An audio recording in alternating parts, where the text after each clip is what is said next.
help influence choice by providing the right information at the right time.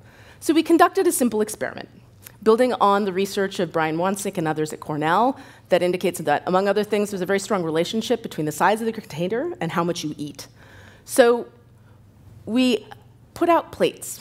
So imagine you walk into one of the cafes that Brian described, and you see all of this wonderful food, and you go to grab your plate, and in addition to the standard plate you're used to, there's also a small plate. We counted how many plates people chose. Which do you choose? And I will tell you that most did, in fact, choose the large plate, and 79%, in fact. I mean, you saw the food. It's amazing. So then we described the research. We told people a bit about this connection. We explained what was going on, and then we counted again. And we found that we saw a 50% increase in the choice of small plates over large plates, and a great deal of satisfaction with having the option.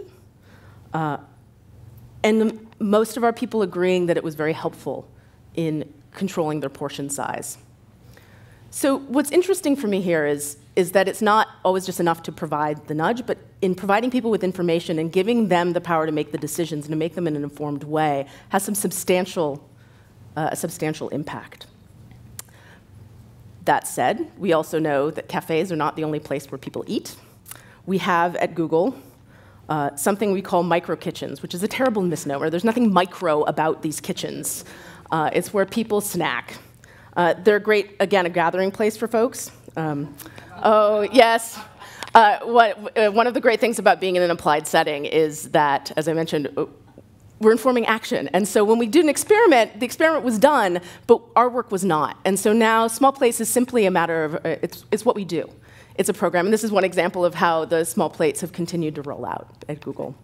All right, so back to the micro kitchens. This is how we used to stock M&Ms. Yeah, it used to be like, no, there are a couple problems with this.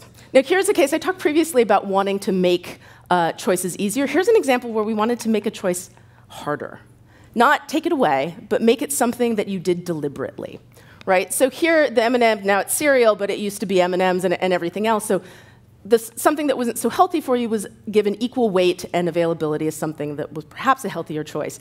And portion control.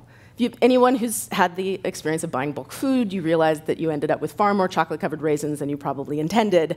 So what are you going to do? You're not going to throw them out. You're probably going to end up eating them. So similarly. So we redesigned the micro kitchens.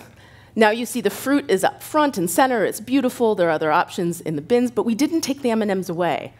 We just made them a little more difficult to get to. So here they are in these opaque bins. They're labeled. And what we found in the 7 weeks following this change, Googlers in the New York office ate 3.1 million fewer calories from M&Ms by making the portions easier to control and requiring a more deliberate choice on the part of employees.